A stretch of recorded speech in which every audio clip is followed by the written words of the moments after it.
everyone, welcome back to my channel. I'm Annalisa from Creative Curious Learning and Living, and if you are new here, I'm a homeschool mom to four. I have a 10-year-old, a 8-year-old, a 5-year-old, and a 2-year-old. So here on my channel I share homeschool journey, cleaning motivation, home decor, sensory bins, and more. So if you like that kind of content, definitely stick around and join us, and hopefully we can inspire you along the way. I am doing Vlogmas, so this is a Vlogmas day 17. Let's take a look at the clock. Yes, Vlogmas day 17. My watch is telling me that. When you're doing all these videos, it's hard to keep track because sometimes you're filming a little bit in advance, but you're editing on a daily basis and it gets a little bit confusing. So today's video is a little bit different. It is a collab hosted by myself and my friend Stephanie over at Schulte Sweetie's Homeschool. And we have got a bunch of other homeschool moms together to share our homeschool plans and goals for 2026. So we are finishing up the first semester of homeschool and looking towards the new year. And then we have the second semester. So plans for the second semester, and even maybe plans for like the upcoming school year, the 2026-2027 school year. That's just so weird to say, but I'm going to share my goals. There will be a link to Stephanie's channel down below, and then there will also be a playlist down below in the description box, so you can hop to the other moms' channels and get a lot of ideas on how to set goals and maybe goals that you would like to have for your homeschool in the upcoming year. So as we prepare for 2026 and get through this holiday season, I'm going to share my goals with you. So this has probably been one of my hardest years of homeschooling. I've homeschooled through toddlers. This is the second time. I've homeschooled through pregnancy. I've homeschooled through sickness, through a flu that didn't want to go away. But I feel like this year, this semester has been the hardest because we didn't get sick this fall, but I started homeschooling 3. So my daughter joined us in kindergarten this year, and it was a lot to balance. Thankfully, my boys can read really well, and they've been able to do a lot of work independently while I worked with my daughter, but also having a toddler in the mix, it's never really easy. You always have to occupy them. And this toddler, my youngest, is a lot busier than the other kids. He wants to be a part of it. He wants to be right at the table. He likes to steal pencils. He likes to steal notebooks if you leave the table. He's a very busy little boy. And so that was a challenge to balance it all. But we've been making it work. We've been super flexible, and we've been homeschooling while my youngest is napping. We've been incorporating sensory bins, and we got him a train table, and that's been helping keep him occupied. And at some points, while I was working with one kid, they would go play with him and interact with him, and that was really fun for him to bond with his siblings. You have to be flexible in this season, and that's what we've been trying to do, and the kids are thriving, and it's been good. So my goals for 2026 is to continue to build that consistency with the kids and figure out a schedule that works for us better. So I want to do more like big group things together. So in the morning, I want to have a better morning time where we all start together, and then my boys can go do their independent work, and then I can work with them one-on-one.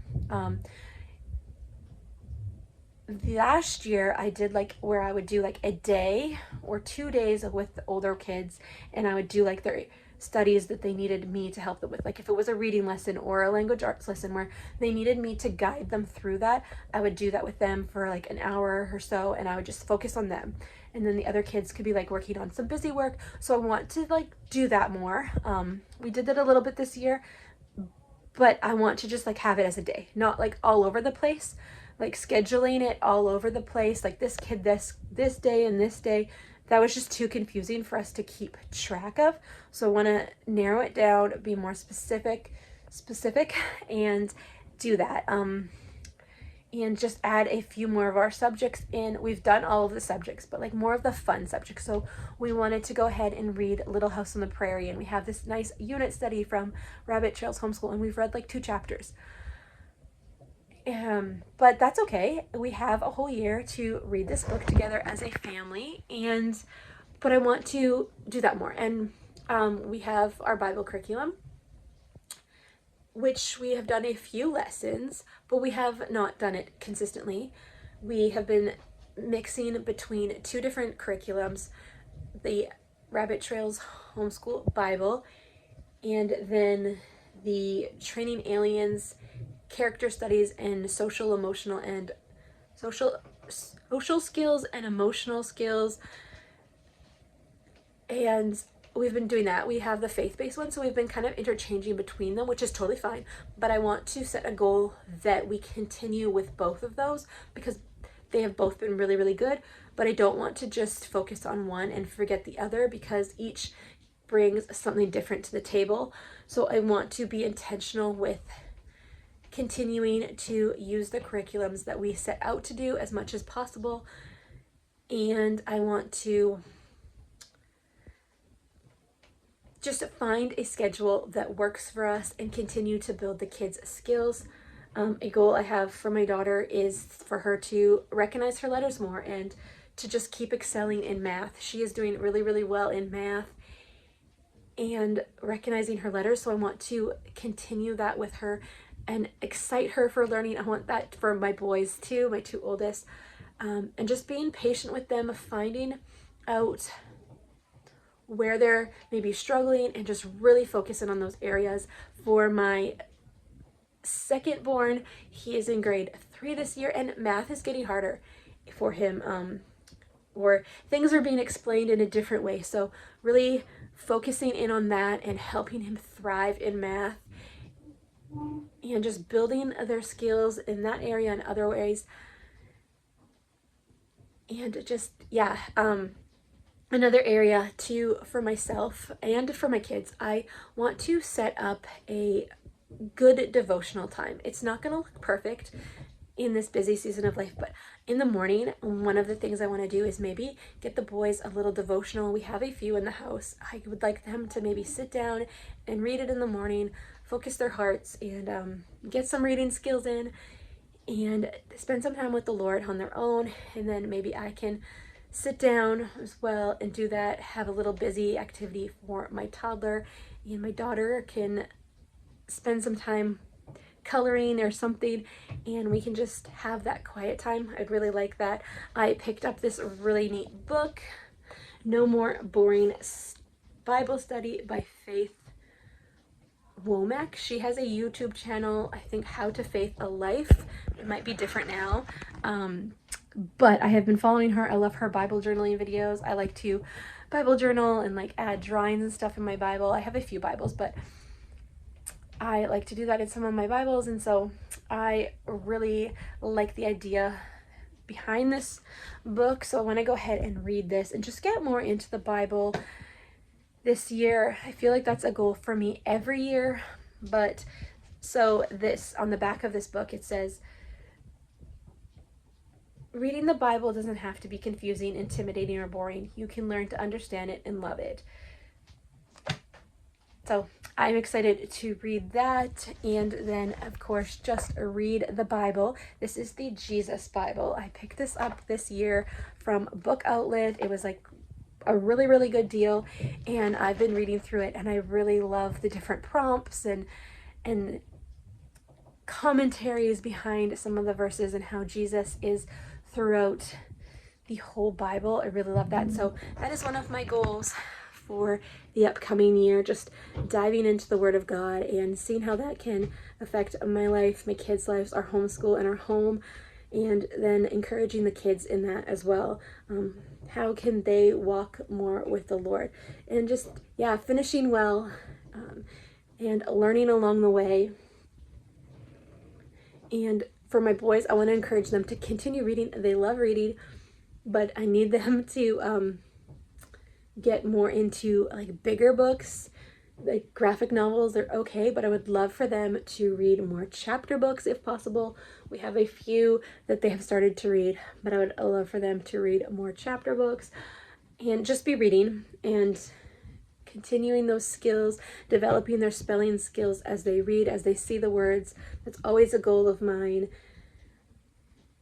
yeah, I just want to see them thrive and learn and grow and just go with the flow with their learning styles. All of my kids learn so differently, and I'm definitely seeing that as my daughter has entered kindergarten. She learns at her own pace. She learns differently than her older brothers, and all of your kids are going to learn differently. So finding how they learn and grasping that and being patient with them and flexible with them as they learn and they grow. And yeah, those are my goals. Very, very simple, but intentional. That's another word. I want to be intentional. I feel like I am intentional, but it's so hard to not be intentional, if that makes sense. Like, life is busy and it's full, and you can get distracted easily, but I want to be intentional and see them where they're at, see the kids where they're at, and help them thrive and help them grow. So that is all for today's video. Just a few of my goals and my heart for the upcoming school year. And yeah, so thank you so much for joining me on this video. Definitely don't forget to check out Stephanie's channel and the playlist link down below for more goals and plans for the upcoming year for homeschool. I also just wanted to go ahead and share my homeschool planner real quick. I never did share it, so I have the Homeschool Lesson Planning Notebook by School Nest, the Plan and Journal 12-month 52 undated. So there is flip-throughs of this online, but I do really love this planner. I had the minimalist planner last year and I loved it. I decided to get the bigger one for planning for my daughter this year, and I feel like I love it, but I feel like I'm not using all the pages. So when the new school year rolls around, I will probably go back to the minimalist one and then just use some of the extra pages at the back for like those extra pages I need. I don't know. I found this too big. It's so big and intimidating, but it might work for you. But this is the planner I'm using, but I think I will go to a smaller planner next year. But I do love School Nest, so I feel like I will be sticking with them. But anyways, so that is the end of the video. Went off on a little tangent there, but definitely check out Stephanie's channel and the playlist link down below for more homeschool plans and goals for the upcoming school year, and it will give you some ideas if you have not thought about your goals or plans for the upcoming school year.